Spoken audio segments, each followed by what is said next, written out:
소풍교회 성도님들을 주님의 이름으로 환영합니다.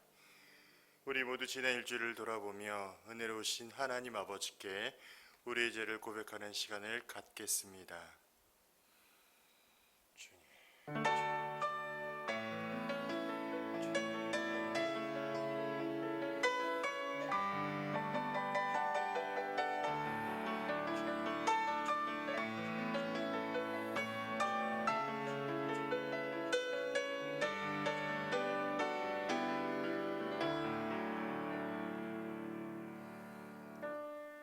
하나님이여, 주의 인자를 따라 내게 은혜를 베푸시며 주의 많은 긍휼을 따라 내 죄악을 지어주소서.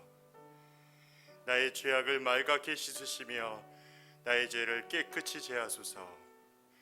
그러므로 이제 그리스도 예수 안에 있는 자에게는 결코 정죄함이 없나니, 이는 그리스도 예수 안에 있는 생명의 성령의 법이 죄와 사망의 법에서 너를 해방하였음이라. 사랑의 아버지 하나님, 우리의 모든 죄악을 예수 그리스도 십자가 보혈로 정결하게 하여 주시고 새로운 은혜를 허락하여 주옵소서. 예수 그리스도의 이름으로 기원합니다. 아멘. 다 함께 자리에 일어나셔서 임내 찬양으로 영광 올려드리겠습니다.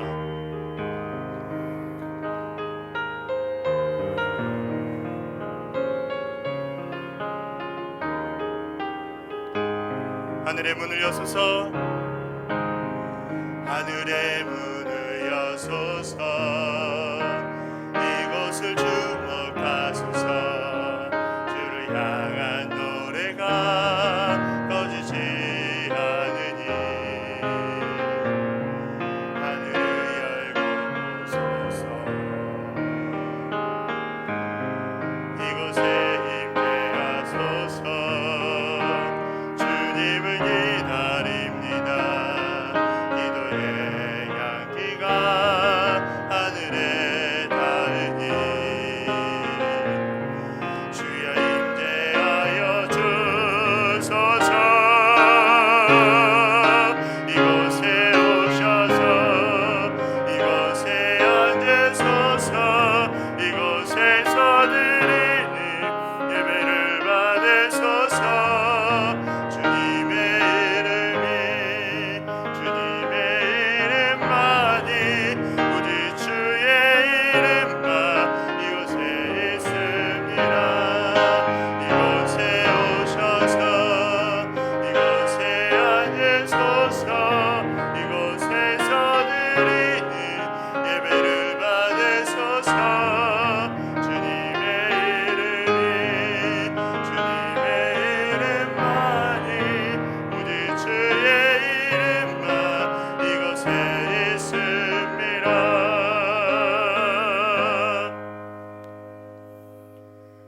여호와는 내게 복을 주시고 너를 지키시기를 원하며, 여호와는 그의 얼굴을 내게 비추사 은혜 베푸시기를 원하며, 여호와는 그 얼굴을 소풍교의 모든 성도들에게 향하여 드사 평강 주시기를 원하노라.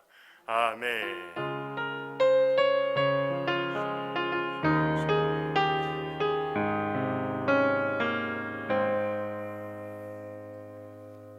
다 함께 찬송가 28장 찬양 드리도록 하겠습니다.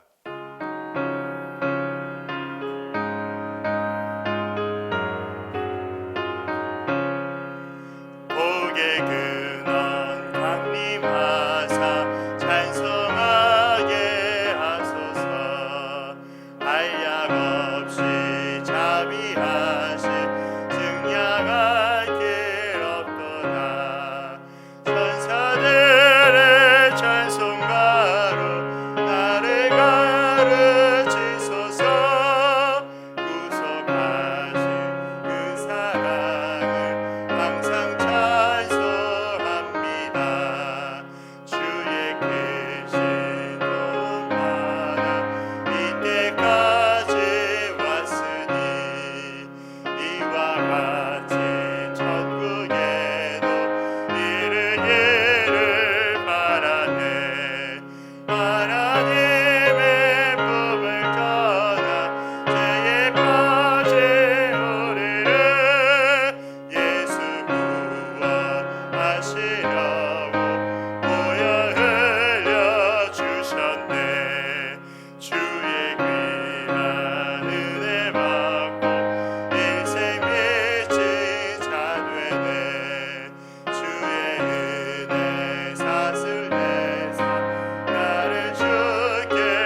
성시교독하겠습니다. 교독문 29번입니다. 교독문 29번입니다.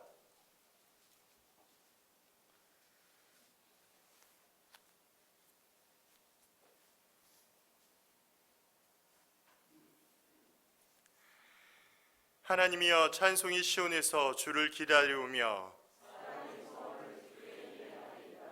기도를 들으시는 주여, 모든 육체가 주께 나오리이다.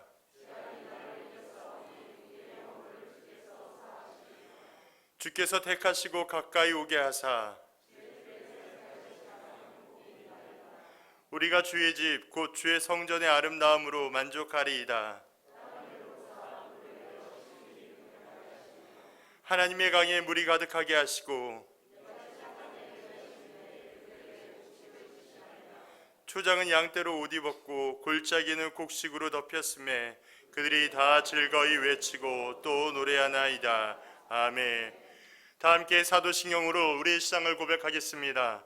전능하사 천지를 만드신 하나님 아버지를 내가 믿사오며 그 외아들 우리 주 예수 그리스도를 믿사오니 이는 성령으로 잉태하사 동정녀 마리아에게 나시고 본디오 빌라도에게 고난을 받으사 십자가에 못 박혀 죽으시고 장사한 지 사흘 만에 죽은 자 가운데에서 다시 살아나시며 하늘에 오르사 전능하신 하나님 우편에 앉아 계시다가 저희로서 산자와 죽은 자를 심판하러 오시리이다.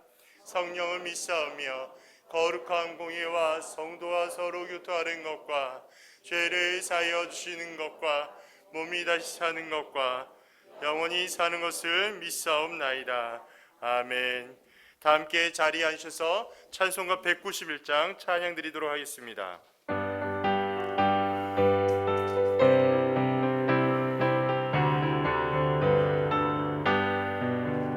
내가 매일 기쁘게 순례의 길 행함은 주의 팔이 나를 안보함이요 내가 주의 승리는 찾는 밤비 위에 주의 영이 함께함이라. 성령의 예수의 할렐루야 함께하시네. 좁은 길을 걸으며 밤낮 기뻐하는 주의 영이 함께하. 전에 죄에 빠져서 평안함이 없을 때 예수 십자가의 공로에 힘입어 그 발 아래 엎드려 참는 평안은 주의 영이 함께하. 성령의 예수래 성령의 예수래 할렐루야 함께하시네. 좁은 길을 걸으며 밤낮 기뻐하는 주의 영이 함께함이라. 나와 동행하시고 모두 염려하시니 나는 숲의 새와 같이 기쁘다. 내가 기쁜 마음으로 주의 뜻을 행하는 주의 영이 함께. 성령이 계시네 성령의 예수네 할렐루야 함께하시네. 좁은 길을 걸으며 밤낮 기뻐하는 주의 영이 함께함이라. 세상 모든 욕망과 나의 모든 정욕 십자가의 힘이 못을 막았네. 어두운 밤이 지나고 무거운 짐 벗으니 주의 영이 함께함이라. 성령의 예수의 할렐루야 함께하시네. 좁은 길을 걸으며 밤낮 기뻐하는 것 주의 영. 성령의 예수의 할렐루야 예수의 성령의 예수의 할렐루야 함께하시네. 좁은 길을 걸으며 밤낮 기뻐하는 것 주의 영이 함께함이라. 아멘. 이 시간에 기도할 때 군선교를 위하여 기도하겠습니다. 6.25 이후에 지난 70년간 나를 위하여 헌신하신 국군장병들을 위로하여 주시고 용기를 허락하여 주시며 또한 복을 내려 주옵소서. 지금도 복음화를 위하여 애쓰는 군목과 군 종사병들에게 믿음의 견고한 위에 세워질 수 있도록 함께 기도하여 주십시오. 두 번째는 교육부서와 주일학교 교사들을 위하여 기도하겠습니다. 주일학교 학생들이 학교 교육으로 인하여 믿음의 자리에서 떠나가지 아니하도록 주님께서 늘 은혜를 베풀어 주시도록 함께 기도하며, 또한 이를 위해 헌신하는 교사들이 먼저 말씀의 견고한 자리에 서서 늘 깨어있는 교사가 될 수 있도록 함께 마음과 두 가지를 위해 기도하겠습니다. 아버지 하나님 너무나 감사합니다. 이 시간 마음과 정성을 다하여 기도합니다. 아버지 군성교를 위해 기도할 때 아버지 은혜 가운데 다시 한번 세워지게 하여 주시고, 특별히 군복무에 쓰고 있는 많은 목사님들과 군중사님들 주의 은혜를 더하게 하여 주시며, 특별히 그 기간 동안에 모든 능력자를 만나게 하여 주시고 신의 있게 성수할 수 있는 귀한 거룩한 시간 되게 인도하여 주옵소서.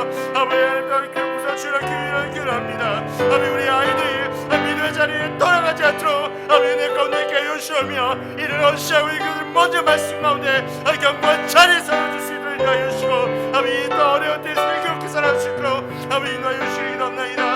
아버지 일부 예배를 위해 기도합니다. 예배를 참여를 누리게 하여 주시며, 아버지 주님 바라볼 수 있도록 아버지 인도하여 주옵소서. 아버지 함께 주시고 다시 한번 기도합니다.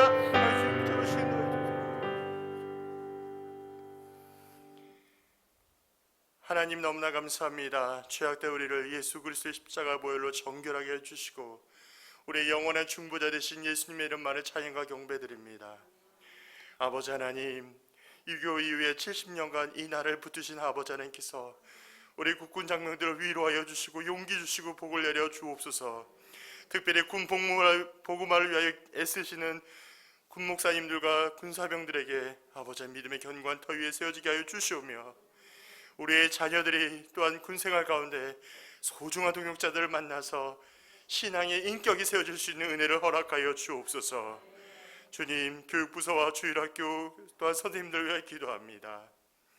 코로나로 인하여 여전히 예배 자리에 나오지 못한 우리 아이들에게 아버지 신앙과 믿음이 떠나가지 않도록 붙잡아 주옵고, 특별히 우리 교사들이 먼저 말씀 위에 견고하게 세워지게 하여 주시오며, 삼위일체 신앙을 잃어버리지 아니하도록 아버지 오직 말씀, 오직 성경 위에 우리의 진리가 다시 한번 견고하게 세워질 수 있도록 복의 복을 더하여 주옵소서.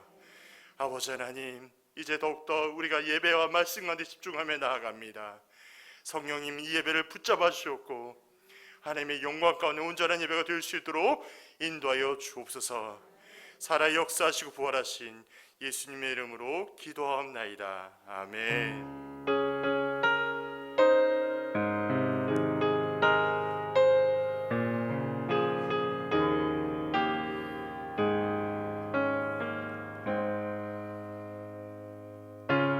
함께 자리에 일어나셔서 봉헌 찬양으로 영광 올려드리겠습니다.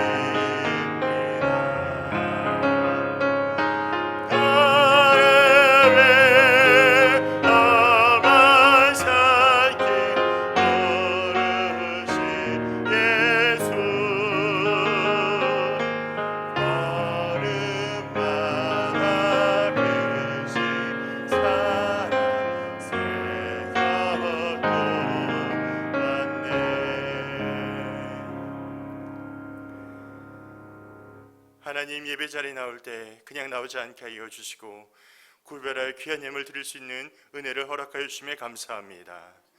이 예물이 쓰이는 곳마다 하나님의 나라와 영광을 위하여 쓰임받게 하여 주시고, 예물을 드리지 못한 손길 가운데 주님 위로와 은혜가 있게 하여 주옵소서. 낙심하지 않게 하여 주시고 매일의 삶 가운데 흔들리지 않는 믿음 허락하여 주옵소서. 여전히 코로나로 인하여 우리 많은 성도님들이 아파하고 위로하고 있습니다. 주님, 은혜와 긍휼이 필요합니다. 아버지 하나님, 우리에게 은혜를 허락하여 주시고 우리가 다시 한번 그리스도의 말씀 가운데 위로와 평안을 얻게 하여 주옵소서. 아버지 하나님, 다음 예배 모임에 나올 때도 귀한 예물 올려드릴 수 있도록 환경과 여건을 허락하여 주시오며, 온전한 예배를 드릴 수 있도록 주께서 붙잡아 주옵소서. 모든 것 주님께 의탁드리며 살아 역사하시고 부활하신 예수님의 이름으로 기도하옵나이다. 아멘. 다 함께 자리에 앉으셔서 교회 소식으로 함께 하도록 하겠습니다. 첫 번째 소식입니다. 다음 주는 맥주 감사 주일로 진행합니다.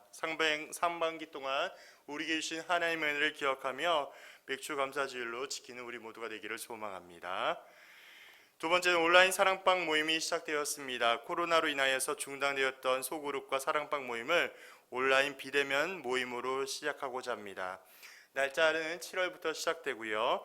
또한 보시는 내용처럼 단체 카톡방, 카카오톡 그룹콜, 그리고 줌이라는 세 가지 도구를 통하여서 진행하게 되는데요. 어려우시면 남석진 목사님에게 문의하시면 되겠습니다. 자세한 것은 주보를 참고해 주시고요. 전교인 누가복음 통독여행입니다. 이번 여름은 온 가족이 함께 누가복음으로 또 은혜를 누리는 시간을 가졌으면 좋겠습니다. 그래서 7월부터 8월까지 약 8주간 진행할 예정이며 누가복음 23장을 통독하는 것을 진행하도록 하겠습니다. 방법적인 것과 내용들은 아래 주보를 참고해 주시고요. 그 다음에 인증사진을 보내주시는 분들에 한하여서 7월 달에 한 번, 8월 달에 한 번 아주 귀한 상품이 나갑니다. 기대하는 마음으로 많은 참여를 부탁드리겠습니다. 이건 역시 남석진 목사님에게 문의하시면 자세한 안내를 받을 수 있습니다. 네, 예배 시간 변경 안내입니다. 조금 달라졌는데요. 주일 작년 예배가 1부부터 3부까지 진행합니다. 오후 2시 예배는 청년부 예배로 진행을 하게 됩니다. 그래서 이 점 꼭 기억해 주시고요. 1부부터 3부까지 8시, 10시, 12시 3번 진행하며 12시 예배는 각 교육부서 장소에서 진행하고 청년부는 오후 2시 이 장소에서 진행을 합니다. 새벽기도회와 수요 성경 공부도 동일하게 진행하며 단 금요기도회와 소그룹 모임은 진행하지 않음을 기억하여 주십시오. 네, 나머지 내용은 주보를 참고하여 주시기를 부탁드립니다. 하나님의 말씀 나누도록 하겠습니다. 하나님의 말씀은 신약성경 누가복음입니다. 누가복음 16장 1절부터 13절까지의 말씀입니다. 누가복음 16장 1절부터 13절까지 한 절 한 절 나누어서 읽고 마지막 절은 함께 읽도록 하겠습니다. 누가복음 16장 1절부터 13절까지의 말씀입니다.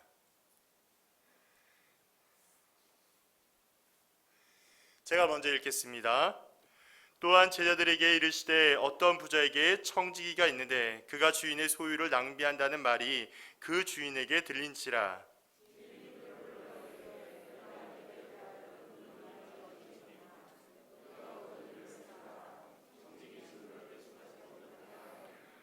청지기가 속으로 이르되 주인이 내 직분을 빼앗았으니 내가 무엇을 할까? 땅을 파자니 힘이 없고 빌어먹자니 부끄럽구나.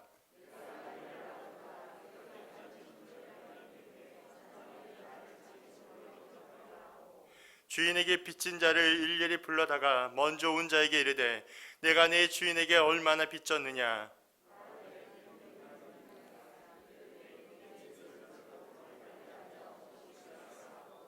또 다른 이에게 이르되 너는 얼마나 빚졌느냐. 이르되 밀 100석이니이다. 이르되 여기 내 증서를 가지고 80이라 쓰라 하였는지라.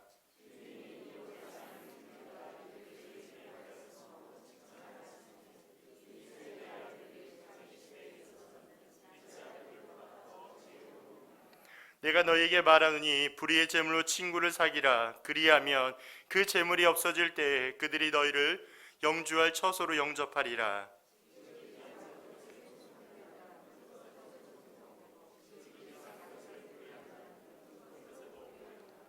너희가 만일 불의한 재물에도 충성하지 아니하면 누가 참된 것으로 너희에게 맡기겠느냐.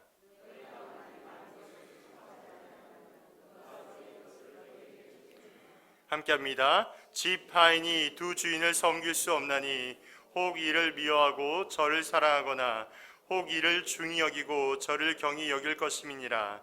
너희는 하나님과 재물을 겸하여 섬길 수 없느니라. 아멘.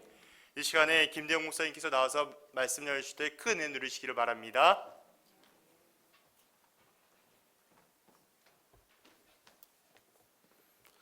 할렐루야. 오늘도 복된 날 우리 주님 앞에 나온 여러분들을 축복합니다. 우리 하나님의 음성 듣기 전에 함께 기도하고 하나님 말씀 받도록 하겠습니다. 존귀하신 주님, 주님의 백성들이, 주님의 제자들이 아버지의 음성을 듣기 위해서 이 자리에 나왔습니다. 하나님, 주님께서, 성령 하나님께서 주신 이 음성, 하나님의 말씀을 오늘도 우리에게 들려주시옵소서. 우리가 겸손히 듣고 이 말씀 따라 살아가게 하여 주옵소서. 우리의 능력이 부족하고 우리의 마음이 나약할 때에도 성령 하나님 이 말씀을 다시 한번 깨닫게 하셔서 이 말씀 붙들고 살아갈 때 정말 하나님께 칭찬받는 제자들 되게 하여 주옵소서. 그렇게 하시 우리 주님을 찬양하옵고 우리 구주 예수 그리스도 이름 받들어 기도드리옵나이다. 아멘. 여러분, 우리는 계속해서 성경을 통하여서 예수님의 설교를 듣고 있습니다. 제가 지금 여러분 앞에서 설교를 하고 있지만 우리가 지금 살펴보는 본문은 예수님께서 직접 제자들이나 다른 사람들에게 했던 설교를 우리가 함께 듣고 있습니다. 여러분, 오늘 우리가 들은 내용은 마치 요즘에도 드라마에서나 나오는 그런 이야기처럼 예수님께서 굉장히 우리에게 드라마의 주제와 같은 그런 이야기를 우리에게 해주십니다. 제가 오늘날 말로 여러분에게 이 이야기를 한번 해보겠습니다. 한 부자가 있었습니다. 그 부자는 열심히 장사를 해서 부자가 된 것이 아니라 투자를 해서 부자가 되었습니다. 마치 요즘에 세계 3대 유명한 부자인 워렌 버핏처럼 투자를 잘해서 굉장한 부자가 되었습니다. 소유가 너무 많으니까 그 사람이 소유를 관리해 줄 수 있는 재무사 혹은 회계사를 고용했습니다. 돈이 많았고 회계사가 이것을 잘 감당해 주면 아무런 문제가 없겠다 생각을 했습니다. 문제는 이 회계사가 자기의 돈을 가지고 마음대로 쓴다는 이야기를 듣기 전까지는 그의 마음이 편했습니다. 소문이 들려옵니다. 어떤 사람이 너희 회계사가 내 돈을 마음대로 유용한다. 그 이야기를 듣고 자신의 회계사를 불렀습니다. 자초지종을 물어봅니다. 그 회계사가 자기는 그런 적이 전혀 없다라고 딱 잡아떼고 이야기를 합니다. 그리고 부자가 하루 동안 기회를 줄 테니까 네가 해명하든지 그 자료를 가지고 오라라고 이야기합니다. 부자의 실수였습니다. 그 이야기를 듣고 이 회계사가 집으로 돌아가면서 곰곰이 생각을 해봅니다. 내가 해고를 당하고 나면 돈을 관리하는 사람이 다시는 다른 사람이 돈을 맡기겠습니까? 그렇지 못할 거라는 생각을 해봅니다. 그런가 하면 평생 펜대만 굴리고 살았는데 육체 노동을 할 수 있을까? 그 일도 못하겠다. 그런 생각을 하고 다른 사람에게 아쉬운 소리도 한 번도 한 적이 없는데 내가 어떻게 이렇게 아쉬운 소리를 해가면서 살아갈 수 있을까? 그런 생각으로 고민하다가 마침 기막힌 생각이 떠오르게 됩니다. 집에 가서 우리 사장님에게 빌렸던 다른 채무자들에게 전화를 걸기 시작합니다. 김 사장님, 잘 지내시죠? 제가 사장님께만 이야기하는 겁니다 라고 이야기를 하면서 그 자기의 채무를 확 깎아주겠다라고 이야기를 하는 겁니다. 보이스피싱이 아닙니다. 금융사기도 아닙니다. 사장님 빨리 오십시오 라고 해서 와서 그 사람의 돈을 깎아주었습니다. 여러분, 이 재무관리사, 회계사가 하는 일이 어떤 일이죠? 그전에는 자기 나름대로, 자기 마음대로 주인의 돈을 마음대로 썼던 그런 잘못을 했고 근무태만과 관리 소홀의 죄를 지었다면 지금 이 재무사는, 회계사는 무슨 일을 하고 있는 거죠? 주인의 돈을 가지고 의도적으로 횡령하고 사기를 치고 있는 겁니다. 여러분이 과연 이 부자라면, 사장이라면 이 재무사, 회계사를 어떻게 하시겠습니까? 사실 예수님이 바로 이 이야기를 하고 있는 겁니다. 그런데 이 이야기를 굉장한 영적인 의미가 담긴 이야기로, 우리가 듣기에는 드라마에서 나올 만한 이야기인데 이 이야기를 가지고 제자들에게 설교를 하고 계십니다. 예수님께서 어떻게 설교하셨고 왜 이 설교를 하셨는지를 우리 본문 말씀을 한번 살펴보겠습니다. 본문 1절 말씀을 한번 볼까요? 16장 1절 말씀입니다. 또한 제자들에게 이르시되, 잘 봐보십시오. 이 말씀을 다른 사람에게 한 설교를 하신 것이 아니에요. 예수님께서 정확하게 누구에게요? 자신들의 제자들에게 이 말씀을 하셨습니다. 정확한 대상이 있으셨습니다. 1절 말씀을 보시면 부자에게 청지기가 있는데 그 주인의 소유를, 자기의 소유가 아니라 그 주인의 소유를 함부로 허비한다는 이야기를 들었습니다. 2절 말씀을 보시면 그 주인이 청지기를 불러서 들은 말이 어찌미냐 이렇게 물어보고 셈을 한다라고 이야기를 합니다. 그게 사실이면 그 청지기는 해고가 되게 됩니다. 그리고 3절 말씀을 보면 이 청지기가 그 말을 듣고 굉장히 난감해합니다. 사실이 그러했거든요. 그래서 지금 당장 그가 쫓겨나면 어떻게 될까? 속으로 깊이 생각하면서 땅을 파자니, 육체 노동을 하자니 너무 힘들고, 그래서 빌어먹자니, 유대 생활 속에서, 유대인 정신 속에서는 거지는 하나님께 복을 받지 못했다라는 생각들을 가지고 있으니까 내가 손을 벌려서 아쉬운 소리 하면서 거지처럼 이렇게 구걸하는 것은 너무너무나 수치스러운 거다라고 생각을 하게 되었다는 겁니다. 4절 말씀을 보시면 이렇게 곰곰이 생각하다가 아주 기발한 생각을 하게 됩니다. 여러분, 성경을 보면 구약 성경에도 유대인들이 자주 했던 전통이 하나 있습니다. 뭐가 있냐면 손님이 찾아오면 그 손님을 극진하게 대하는 것이 유대인들이 가지고 있었던 전통 중에 하나였습니다. 그래서 사람이 기발한 생각을 했는데 어떤 생각을 했냐면 사람들을 한 명 한 명 부릅니다. 그러고 난 다음에 어떻게 하냐면 이 사람들이 나중에 자기를 더욱더 극진히 대할 수 있는 방식을 가지고 주인의 돈을 깎아주는 생각들을 딱 하게 됩니다. 그리고 난 다음에 우리 본문 6절 말씀을 보시면 5절 말씀을 보시면 주인에게 빚진 자를 일일이 불러다가 먼저 온 자에게 주인에게 얼마를 빚졌습니까? 라고 물어보고 6절 말씀을 보시면 어떤 사람은 기름 100마를 빚졌습니다. 당시에 빚을 지게 되면 자기가 올리브 기름을 짜가지고 그것을 나온 것으로 빚을 갚는 것이 그때 당시에 모습이기도 했습니다. 기름 100말, 여러분 어느 정도의 빚일 것 같습니까? 한 3년 정도, 완전히 봉급을 월급을 다 모아서 3년 정도의 빚이 있는 것이 그 정도, 그때 당시로는 기름 100말이었습니다. 그런데 반을 딱 깎아주는 겁니다. 연봉에 그러면 1년 반 연봉을 깎아준 것이겠죠. 기름 100마를 가진 사람에게 1년 반의 연봉을 딱 깎아주면서 그 사람의 채무를 깎아주었습니다. 그리고 난 다음에 7절 말씀 보면 또 다른 사람이 왔습니다. 너는 얼마나 빚졌느냐 물어보니까 밀 100석입니다 라고 이야기를 합니다. 기름보다 더 비쌌던 것이 밀입니다. 이건 연봉이 한 7년 정도 모여야지만이 갚을 수 있는 빚이었습니다. 근데 얼마 정도로 쓰라 그러냐면 80 쓰라 그럽니다. 이 핵에서는 굉장히 치밀했습니다. 왜냐하면 이것도 한 1년 반 정도의 연봉을 깎아주는 거였거든요. 앞에 기름을 빚진 사람도 1년 반 정도, 밀을 빚진 사람도 1년 반 정도의 연봉을 깎아주면서 자기가 나중에 이제 해고가 되고 나면 모든 사람들이 동일하게, 누구는 더 많이 깎아주고 누구는 적게 깎아주고 아니고 모든 사람들이 자기를 받아줄 수 있을 정도로 아주 치밀하게 계산을 해서 딱 깎아주었습니다. 여러분, 제가 한번 여쭤보겠습니다. 이 사람이 어떤 동기로 이 일을 하게 되었을까요?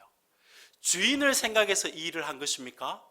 전혀 그렇지 않습니다. 주인의 소유를 오히려 횡령하고 있겠죠. 그러면 이 사람은 채무자를 위해서 이 일을 한 것입니까? 그렇지도 않습니다. 철저하게 자기 자신을 위해서 이 일을 한 겁니다. 지금까지 주인을 위해서 살았을 때도 자기 자신을 위해서 허비하고 살았고, 이제 앞으로 회고되어서 자기가 어떻게 살아갈 것인 것을 궁리하다가 채무자도 아니요 주인도 아니요 자기 자신을 위해서, 자기의 미래를 위해서 철저하게 계획을 짜서 그렇게 철저히 자기중심적인 일을 했던 사람입니다. 이 사실을 주인이 들었다면 어떻게 해야 될까요? 8절 말씀 보시겠습니다. 제가 읽어보겠습니다. 주인이, 잘 들어봐 보십시오. 이 옳지 않은 청지기가 일을 지혜 있게 하였으므로 칭찬하였으니 이 세대의 아들들이 자기 시대에 있어서는 빛의 아들들보다 더 지혜로움이니라. 이 주인도 이 청지기가 옳지 않다, 옛날 버전으로 보시면 불의하다, 의롭지 못하다라는 것을 정확하게 알았습니다. 그런데 이 주인이 이 청지기를 어떻게 한다고요? 칭찬을 했습니다. 왜 칭찬을 했습니까? 지혜롭게 일을 했기 때문에 칭찬한 겁니다. 이 사람의 일 자체를 칭찬한 것이 아니고, 이 사람이 옳은 일을 했다고 칭찬한 것도 아니고, 일 자체를 굉장히 지혜롭게 했다라고 칭찬을 했다는 것입니다. 여러분, 과연 이 불의한 청지기가 했던 칭찬의 핵심 행동이 무엇일까요? 과거는 자기를 위해서 살았습니다. 미래도 자기를 위해서 살기 위해서 지금 당장 자기가 취할 수 있는 것, 주인의 돈으로 자신을 돌봐줄 수 있는 친구를 사버린 것, 자신을 위해서 친구를 산 그 일이, 현재 그가 한 일이 굉장히 지혜로운 일이었다라고 주인이 칭찬을 하고 있는 겁니다. 한번 상상을 해볼까요? 그가 해고를 되었습니다. 다음 날 동네를 돌아다니다가 어떤 집을 가게 되면 그 채무자를 깎아준 채무자의 집으로 들어가게 되면 어떤 일이 벌어질까요? 당신 때문에 우리 빚이 1년 반이나 연봉이 깎였는데 너무너무 고맙습니다. 언제든지 저희 집에 오십시오. 그렇게 일이 진행이 되겠죠. 물론 여러분, 이 일들이 실제적으로 우리 가운데 이루어진다면 그 주인은 이 불의한 청지기를 고소고발해서 콩밥을 먹여야 되겠죠. 그런데 왜 우리 주님께서 이 이야기를 지으셔가지고 이 이야기를 제자들에게 해 주셨을까요? 그 이야기의 핵심은 우리가 읽었습니다. 벌써 8절 말씀에 우리 주님께서 1절부터 8절까지의 말씀을 다 들으시고 난 다음에 다 하시고 난 다음에 핵심적으로 자신의 제자들에게, 우리들에게 하신 말씀의 교훈이 바로 이것입니다. 8절 뒷부분의 말씀을 제가 여러분에게 대신 읽어드리겠습니다. 이 세대의 아들들이 자기 시대에 있어서는 빛의 아들들보다 더 지혜로움이니라. 뭐가 이 세대의 아들들이 지혜롭다고 이야기합니까? 이 땅을 살아가는 사람들은 자신의 미래를 위해서 지금도 매우 긴급하게, 매우 절실하게 서둘러서 자기의 미래를 생각하면서 그것을 준비하며 살아가는 것은 매우 지혜로운 일이라고 이야기를 하고 있습니다. 그런데 빛의 아들들이 누구일까요? 제자들, 예수님을 믿는 하나님의 아들이라고 믿는 이 빛의 아들들은 영혼이 있고 끝이 있고 미래에 분명한 것이 있다라고 생각하면서 영혼을 잇대어 살아가는 사람들이 우리라라고 이야기를 하는데, 그 빛의 아들들은 이 땅 가운데서 어떻게 생활하고 있는가, 정말 지혜롭게 생활하고 있는가라고 우리 주님께서 제자들에게 역질문을 하고 계시는 것이죠. 이 땅에 살아가면서도 미래를 위해서 오늘 당장 굉장히 긴급하고 해야 될 일을 서둘러서 하는데, 영원히 있다 생각하고 마지막이 반드시 있다 생각하는 우리들은 지금 우리가 살아가면서 어떤 일을 하고 있는가라고 주님께서 제자들에게 여쭤보고 결론으로 우리에게 말씀하고 있는 것이죠.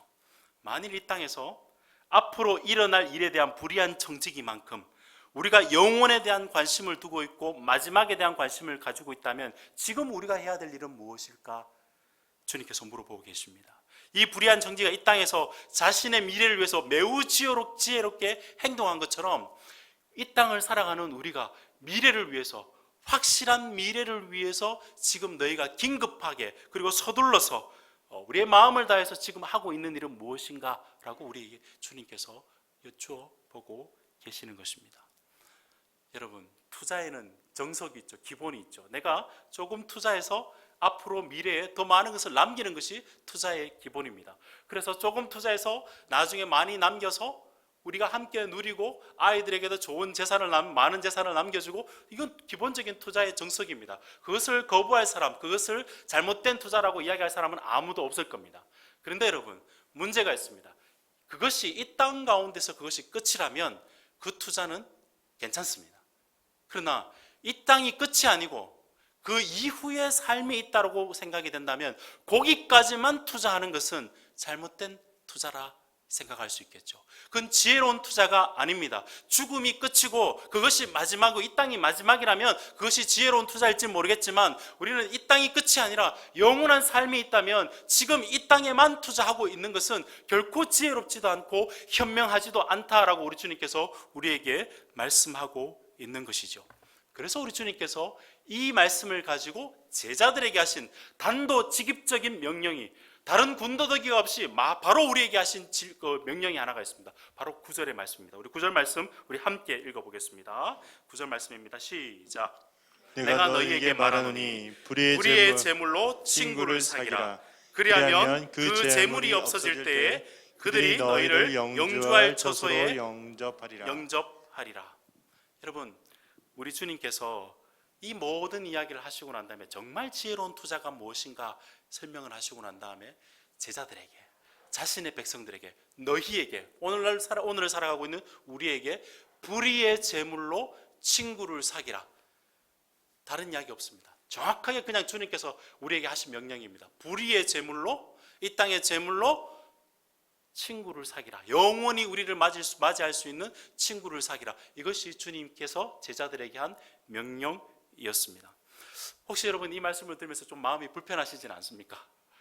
불의의 재물, 돈이 전부 다 불의하다는 뜻인가? 과연 그럴까요? 그렇진 않습니다. 성경에서 돈을 가지고 돈 자체를 불의하다라고 이야기하지는 않습니다.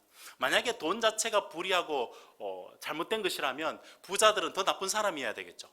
여러분 한번 생각을 해볼까요? 부자가 얼마 정도면 부자일까요? 제가 지난주 라디오를 듣다가 보니까 통계가 나왔는데 지방에 계신 분들은 10억 정도만 부자라 생각하고요. 또 강남에 계신 분들은 훨씬 높더라고요. 그러면 어느 정도가 부자인지도 사실은 객관적이지도 않고 주관적일 뿐만 아니라 정말 여러분들이 우리가 만약에 이런 부자에 대한 생각들을 해보시면 전 세계 25% 안에 우리를 드는 부자들이에요. 왜냐하면 지붕이 있고 집이 있고 먹을 것이 있다면 우리는 부자들이에요. 그러면 우리가 지금 이 땅 가운데 돈을 가지고 이렇게 누리고 사는 것 자체가 불의한 것인가? 성경은 그걸 가지고 우리에게 불의하다라고 이야기하고 있지는 않습니다. 또 오늘 우리 주님께서 왜 불의한 재물이라고 이야기를 하셨냐면 이 재물이 우리 헬라어 성경에는 맘몬이라고 이야기합니다. 돈이 아니라 맘몬, 이것을 우상처럼 섬기며 이것을 더욱더 신성시해서 이 세상에서 최고의 가치가 돈이 있으면 된다, 물질이 있으면 되고 손에 잡히면 된다, 그런 생각을 가지고 있는 것, 그것이 잘못된 거라 설명하시기 위해서 불의의 재물, 만몬주의에 빠지지 말고 최고의 가치는 돈이 아니고 그것을 가지고 영원한 처소를 준비하면서 영원한 사람을, 영혼의 가치를 준비하는 것이 합당한 삶이다라고 우리 주님께서 그 명령을 우리에게 해주고 계신다는 사실입니다. 그리고 주님께서 우리에게 말씀하시기를 이 재물이 없어질 때가 있다라고 말씀하고 계십니다. 9절 말씀 보이시죠? 그리하면 그 재물이 없어질 때에, 마땅히 이 말씀이 우리에게 좀 클리어하게 명확하게 우리에게 다가올 것 같은데요.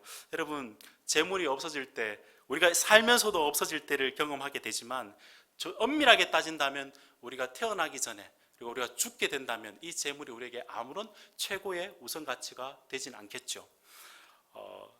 이 세상에서 우리가 성도들이 살아가면서 우리는, 하나님을 믿는 백성들은 어쩌면 이 세상이 비정규직이죠. 정규직은 하나님 나라 백성으로 살아가는 것이 정규직이죠. 재물이 없어질 때가 있습니다. 좀 더 쉽게 말하면 죽을 때가 있다는 겁니다. 이 땅 가운데 해고당할 때가 있다라고 우리 주님께서 말씀하십니다.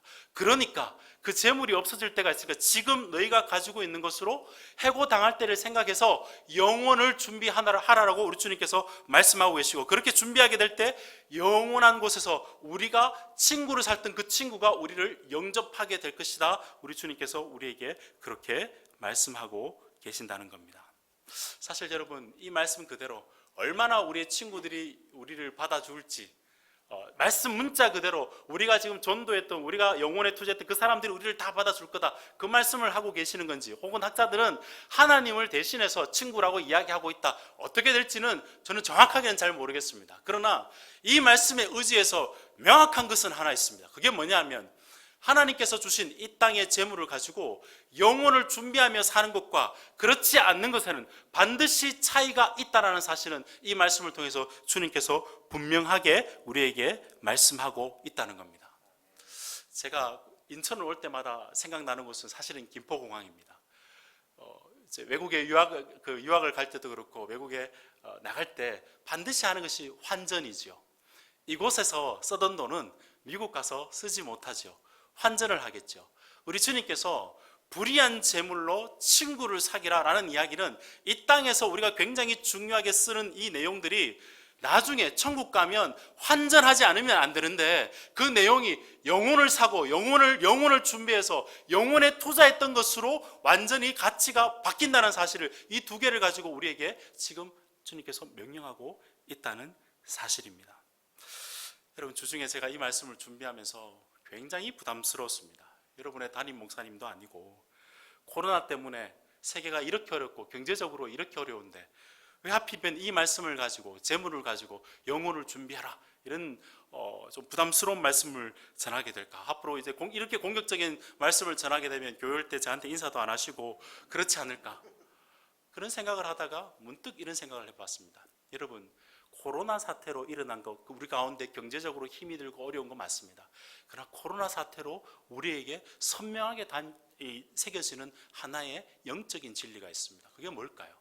인간의 힘으로 감당할 수 없는 갑자기 닥치는 재난이 있을 수도 있고, 우리가 지금 가장 두려워하는 게 뭐냐면 전염되어서 죽음의 문제 아니겠습니까? 이 땅에 살아가는 사람들이 이 바이러스로부터 어떻게 하면 생존할까를 생각하게 되는데, 이 지금 코로나 사태로 인해서 우리가 이 죽음 이후에 영생이 있다는 사실, 우리의 힘으로 살아가는 것이 아니라, 우리가 이 땅이 전부가 아니라 어쩌면 이 땅 가운데 마지막이 있고 종말이 있고 생명을 누리고 영생을 사모하는 우리들에게는 그 끝을 생각해 볼 수 있는 기회를 우리에게 준 것이 아닐까, 그렇게 생각해 보았습니다.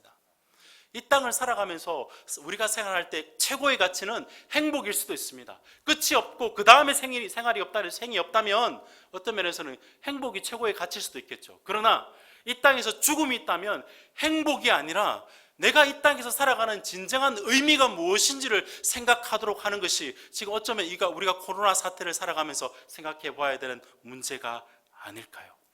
어쩌면 이 시대 가운데 주님께서 이 말씀을 통하여서 정말 다시 한번 생각해 봐라. 너희가 무엇을 위해서 살아가고 있는가? 정말 그것을 준비하면서 영생을 위해서 살아가고 있는지 깊이 한번 돌아보는 기회가 되었으면 좋겠다. 어쩌면 주님께서 이 말씀을 우리에게 하고 계신지도 모르겠습니다. 저는 신학교에서 학생들을 가르칩니다. 요즘 교회에서 설교를 들어보면 죽음에 대한 설교는 굉장히 적습니다. 그런가 하면 교회에서의 터부시되는, 금기시되는 설교의 주제가 뭐냐면 돈 설교입니다. 헌금 설교하지 마라.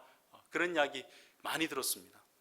근데 여러분, 성경을 보시면 특별히 여러분들 7월 8월에 이제 누가복음 읽으신다 그러시는데요. 누가복음 읽어봐 보십시오. 돈 문제와 죽음 문제를 가장 많이 설교하신 분이 누구냐면 우리 구주 예수 그리스도이십니다. 우리가 피해야 될 것을 피하는 것이 중요한 것이 아니라 진리 앞에 서서 그 문제를 생각하면서 어떻게 살아야 되는지를 고민하는 것이 하나님 나라의 백성 아니겠습니까? 12장 누가복음 12장 말씀 보면 주님께서 자기를 위해서 이 땅에서 재물을 쌓는 어리석은 부자, 창고를 누리는 것에 대해서 설교를 하시면서 어리석은 부자다라고 주님께서 말씀해 주셨습니다.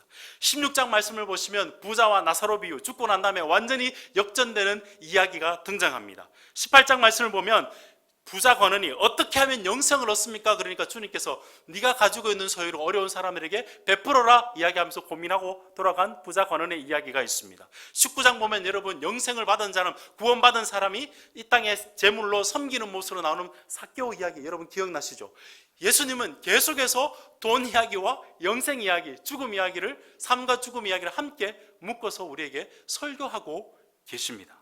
제가 하고 싶어서 하는 것이 아니라 말씀이 그렇기 때문에 여러분 이 말씀을 진리의 말씀으로 들으시고 여러분을 향한 말씀으로 들으셔야 될 줄로 믿습니다. 그런데 여러분 참 재미있습니다. 성경을 읽어보시면 우리가 너무 돈에 대해서 그리고 영생에 대해서 너무너무 따로 생각하는 경향이 굉장히 많습니다.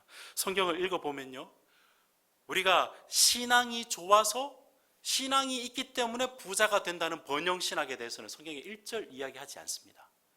돈이 많은 것이 은혜를 많이 받은 거다. 그렇게도 저는 잘 찾아보기가 힘든 것 같습니다. 그런가 하면 우리가 부자로서 청빈하게 살아야 된다? 물론 그렇게 살면 좋겠죠. 근데 성경에는 그런 이야기가 등장하지 않습니다. 예수 믿고 돈을 가지고 가난하게 사는 것이 제대로 사는 거다. 그런 이야기도 성경에 없습니다. 근데 성경에서 돈 이야기가 나오고 재물 이야기 나올 때마다 예수님께서 강조하는 것이 뭐냐면 이 땅이 다가 아니라는 거예요. 이걸 가지고 우리가 영생을 준비하며 살아가는 것이 굉장히 중요하다라고 주님께서 끊임없이 그 이야기를 반복하고 있다는 것입니다. 번영을 위해서 살아가는 것도 아니고 이 땅을 가난한 문제를 해결하기 위해서 돈을 쓰는 것도 아니고 이 돈을 우리에게 하나님께서 주시고 재물을 우리에게 주시는데 우리에게 맡기신 이 재물을 가지고 우리가 영혼을 위해서 영생을 위해서 어떻게 청지기처럼 살아가고 있는지 그 이야기를 우리에게 계속해서 하고 계신다는 사실입니다. 그래서 주님께서 끊임없이 우리에게 반복하시는 말씀이 이 땅의 것으로 불의한 재물로 만몬주의와 그것을 돈을 신성시하는 것으로 살아가지 말고 너에게 준 그 재물을 가지고 너에게 준 그 달란트와 시간을 가지고 영혼을 준비하며 살아갔으면 좋겠다. 불의한 재물로 영원한 친구를 사귀라. 우리 주님께서 그렇게 우리에게 말씀하고 계신 겁니다. 사실 이 비유는 앞에서 우리 지난주에 말씀을 드렸다시피 바리새인들에게 예수님께서 하신 비유가 어떤 비유였죠? 잃어버린 탕자 비유를 하셨습니다. 바리새인에게는 영혼 잃어버린 것에 대해서 마음이 딱딱해져서 그것을 잃어버렸다면 네가 정말 잃어버린 자인지도 모르겠다라고 주님께서 탕자 비유로 그렇게 말씀하셨고요. 오늘은 이 비유를 가지고 우리 제자들에게 말씀하고 있는 겁니다. 제자들에게 너희가 정말 영혼에 잇대어서 살아간다면 이 땅의 것으로 여기에 만족하며 살아가는 것이 아니라 영혼을 위해서 이것을 지혜롭게 쓰며 살아가야 된다는 사실을 우리 주님께서 말씀하고 계신 겁니다. 여러분, 이 말씀은 믿지 않는 사람들에게 하신 말씀이 아니에요. 제자들에게 하신 말씀입니다. 믿지 않는 사람들에게 이 투자의 법칙은 통하지가 않습니다. 끝이 이 땅이 단데요. 여기서 누리면 끝입니다. 그러나 제자, 하나님의 아들로 영생을 살아가는 자들에게 우리 주님께서는 단도직입적으로 우리에게 말씀하신 것이죠. 이 땅의 것으로 영원한 것을 준비하며 살아가라. 여러분, 이 말씀 앞에서, 이 말씀의 거울 앞에서 우리 스스로를 한번 다시 되돌아보았으면 좋겠습니다. 경제적으로 힘이 들고 코로나 때문에 위축되는 건 사실입니다. 모든 사람이 그렇습니다. 그러나 그리스도인들은 그것 때문에 위축되는 것, 물론 생활은 힘들고 어렵지만 그것 때문에 위축되는 것이 아니라 정말 그렇지, 이 땅이 다가 아니지, 영생을 위해서 힘들지만 이 땅 가운데서도 영생에 투자하며 영혼에 투자하며 살아가야지, 이 말씀을 오늘 우리에게 주셨다는 사실, 제자들에게 주셨다는 사실, 이 말씀 앞에, 이 말씀의 거울 앞에 서시는 여러분 되었으면 좋겠습니다. 영원한 나라를 위해서 투자하며 살아가는 것, 사람들의 눈에는 어리석게 보일지 모르겠지만 우리 주님의 눈에 보이기는 가장 지혜롭고 확실한 투자인 줄로 믿습니다. 자, 그런가 하면 우리 주님께서 그렇게 제자들에게 단도직입적으로 명령을 하신 이후에, 자, 10절 말씀 이후로 보면 주님께서 우리가 왜 그렇게 이 땅의 것으로 영혼을 준비하며 살아가야 될지를 우리에게 설명해 주십니다. 우리 10절 말씀을 함께 읽어볼까요? 그렇게 살아가야 될 근본적인 이유, 원칙을 우리에게 설명해 주십니다. 10절 말씀 제가 여러분을 대신해서 한번 읽어드리겠습니다. 지극히 작은 것에 충성된 자는 큰 것에도 충성되고 지극히 작은 것에 불의한 자는 큰 것에도 불의하니라. 갑자기 앞에서 지혜 이야기를 하시다가 이제는 충성되고 충성된다는 이야기를 하고 계십니다. 11절 말씀에도 볼까요? 불의한 재물에도 충성하지 아니하면, 12절 말씀에 너희가 만일 남의 것에 충성하지 아니하면, 9절까지 말씀에는 영원한 것을 위해서 지혜롭게 투자하라 라고 주님께서 이야기하셨다면, 지금 10절 이후부터 제자들에게 무슨 말씀을 하고 있다면 충성되이 투자하라라고 이야기를 하고 계십니다. 무슨 이야기인 거죠? 지혜롭게 살아가는 것이 목적이었다가 너희가 정말 나의 제자들이라면 충성스럽게 투자하며 살아가는 것이 마땅하다, 그것이 영혼을 위해서 지혜롭게 투자하는 것과 연결되어 있다라고 말씀하고 계십니다. 세상에서의 투자는 이렇습니다. 조금 성공하면 더 큰 성공을 위해서 기회를 줍니다. 예수님의 원칙은 그렇지 않습니다. 작은 것에 충성하면, 신실하게 충성하면 그 다음에 큰 것으로 충성할 기회를 줍니다. 세상은 small success, big success, 작은 것에 성공하면 큰 성공을 할 수 있는 기회를 주지만 우리 주님의 원칙은 그렇지 않습니다. 작은 것에 충성하면 큰 것에 충성할 기회를 주시는 분이 우리 주님이십니다. 그리고 난 다음에 이 원칙을 가지고 두 질문을 하고 계신 것이죠. 여러분 스스로가 한번 답해 보십시오. 11절 말씀, 너희가 만일 불의한 재물에도 충성하지 않으면 누가 참된 것으로 너희에게 맡기겠느냐? 여러분 답이 어떻습니까? 맞습니다. 내가 작은 것에 충성하지 않으면 어찌해서 영원한 것, 하늘의 것, 영적인 부유함을 우리에게 맡기겠습니까? 답은 명확한 것 같습니다. 또 12절에서 한 번 더 우리에게 물어보십니다. 너희가 만일 남의 것에 충성하지 않으면 누가 너희의 것을 너희에게 주겠느냐? 조금 더 간략하게 설명하자면 하나님의 것에 우리가 충성하지 아니하면 하나님께서 너희에게 주시고자 했던 것을 어떻게 줄 수 있겠느냐라고 우리 주님께서 우리에게 물어보고 계신다는 사실입니다. 이 두 구절의 말씀 속에 주님께서 우리에게 분명하게 하신 우리의 원칙이 있습니다. 정말 지혜롭게 투자하기 위해서는 우리의 마음속에 반드시 가져야 될 첫 번째 분명한 교훈이 뭐냐면, 우리는 이 땅 가운데서 주님께서 우리에게서 모든 것을 주신 청지기일 뿐이라는 사실을 명확하게 이해하고 받아들이셔야 될 줄로 믿습니다. 여러분, 태어나기 전부터 무엇을 가지고 태어난 사람은 없겠죠. 태어나 보니까 금수저도 있고 은수저도 있습니다. 그건 우리가 어떻게 컨트롤할 수 있는 부분들이 아니겠죠. 죽고 난 다음에 여러분, 우리가 컨트롤할 수 있는 재물들, 우리가 사용할 수 있는 재물들은 없습니다.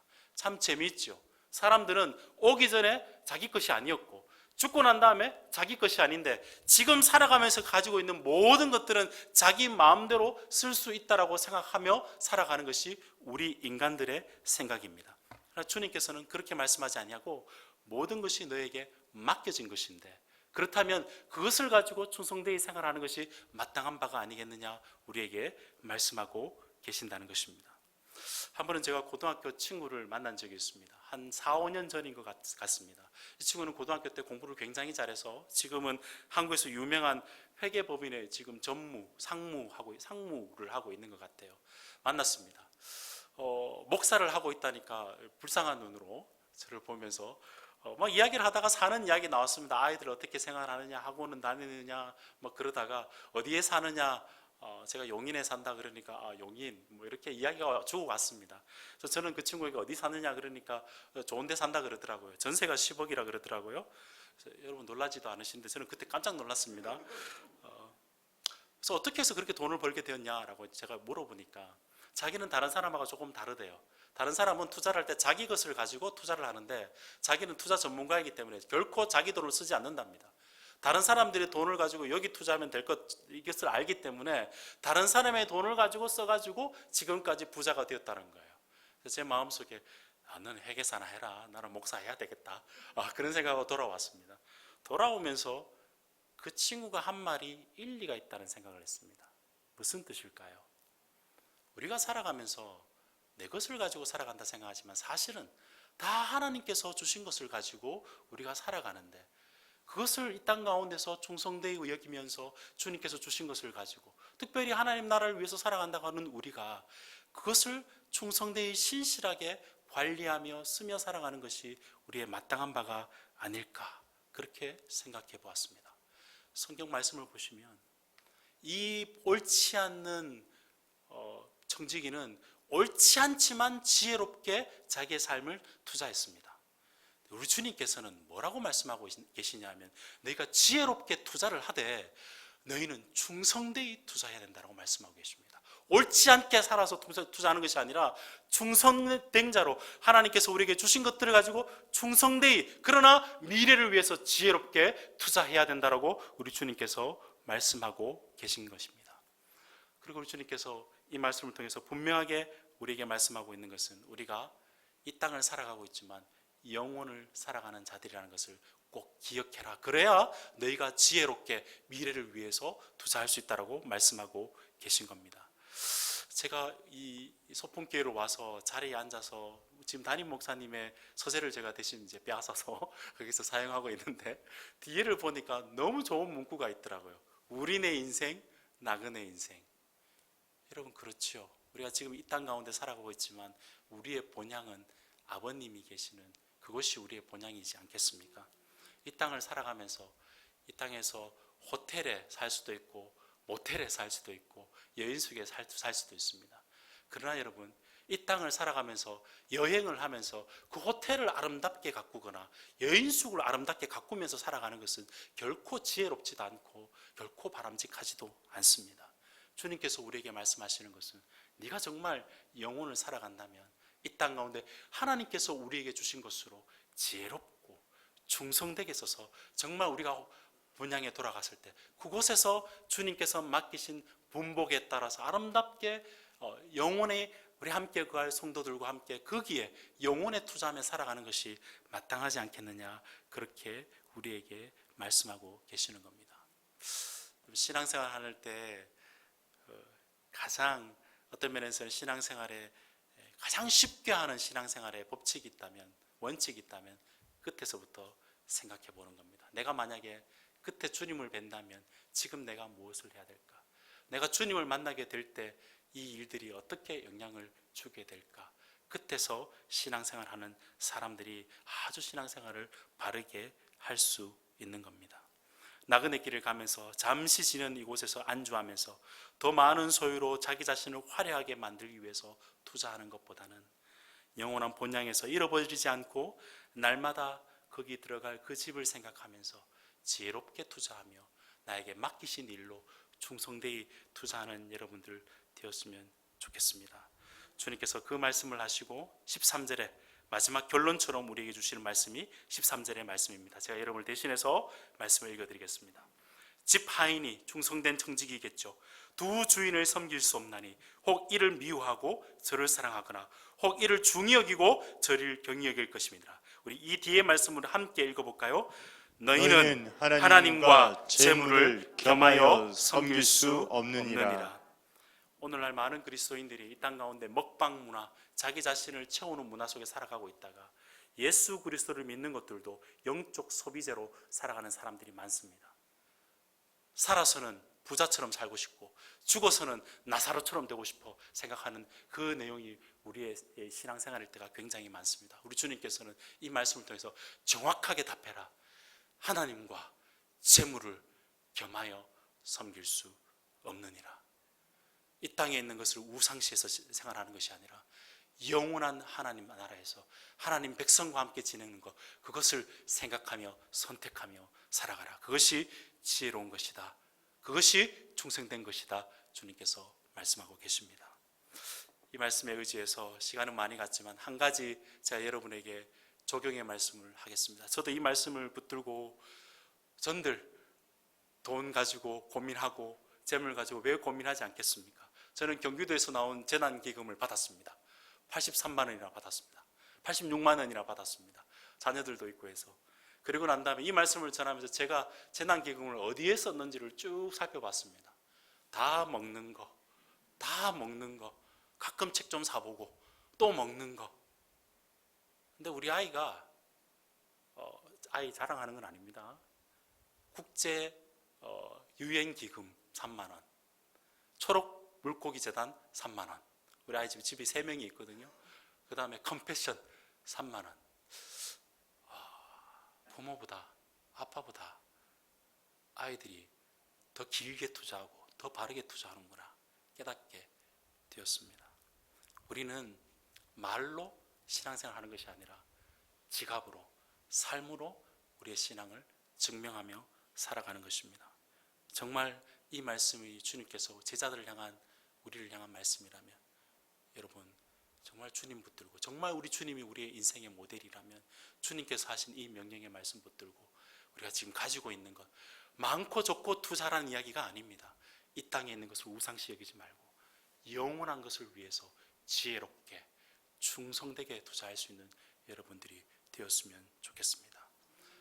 살다가 힘들고 어려울 때, 내가 정말 이 땅의 것으로 투자하기 힘들다라는 생각이 들 때 우리 주님을 한번 생각해 보십시오. 영원한 시간을 가진 그분이, 천지의 주인 되신 그분이 이 땅에 오셔서 이 땅 가운데서 자기의 시간을, 자기의 신체를, 자기의 모든 것을 다 쏟으셨습니다. 누구를 위해서요? 우리를 친구 삼기 위해서, 영원한 친구 삼기 위해서 우리 주님께서 써주셨습니다. 그 주님을 따라 살아간다면 우리 또한 이 땅 가운데서 그 주님을 만날 그날을 기억하면서 지혜롭고 충성되게 여러분의 맡기신 일들에 투자하는 그 하나님께서 맡기신 그 특권을 놓치지 아니하시고 지혜롭고 충성된 투자자로 살아가신 여러분 되시기를 우리 주님의 이름으로 축원드립니다. 기도하겠습니다. 존귀하신 주님, 우리가 이 말씀을 받았습니다. 말씀대로 살아갈 수 있는 힘을 성령 하나님 우리에게 허락하여 주옵소서. 이 땅의 곳으로 영혼을 준비하는 데 우리 마음이 있도록, 그곳에서 우리의 자고한, 우리의 지고지순한 최대한의 관심을 가지도록 그곳에 우리의 마음이 있도록 주여 은혜를 베풀어 주옵소서.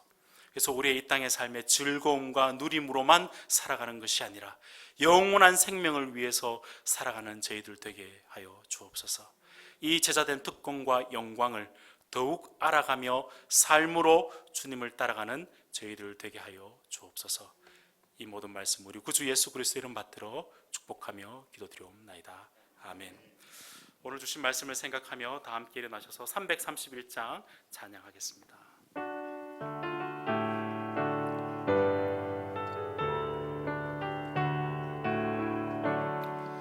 영광을 받으신 만유의 주여, 우리가 명령을 따르리다. 베푸신 은혜 감사히 알고 진실한 마음으로 섬기겠네. 구주의 은혜 주시는 대로 영원히 받들어 섬기겠네. 찬송하겠네, 찬송하겠네. 생명을 주시는 구주로다. 구주를 높이고 잘 공경하여 온유한 마음으로 섬기리라. 주 예수 안에서 즐거워하며 충성을 다하여 섬기겠네. 구주의 은혜 주시는 대로 영원히 받들어 섬기겠네. 찬송하겠네, 찬송하겠네. 생명을 주시는 구주로다. 예수를 믿고서 늘 사랑하여 참 기쁜 마음으로 섬기리라. 온 마음을 드리고 늘 순종하여 구주를 영원히 섬기겠네. 구주의 은혜 주시는 대로 영원히 받들어 섬기겠네. 찬송하겠네, 찬송하겠네. 생명을 주시는 구주로다.